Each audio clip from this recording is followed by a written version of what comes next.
It is 1:57 and it just flipped. We got the glinting light. And I'm giving the exterior cuticle, or whatever the forestry people call it, enough water until I feel something in my own body relax. Direct, gentle pressure, pushing water into the bark. I heard the indicator a minute ago. It made me think, okay, it's gonna happen tonight. There we go. There's our gray. There's our rain clouds. See what I mean?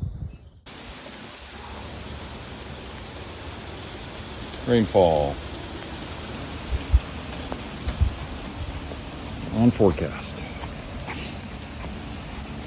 Ow! On forecast.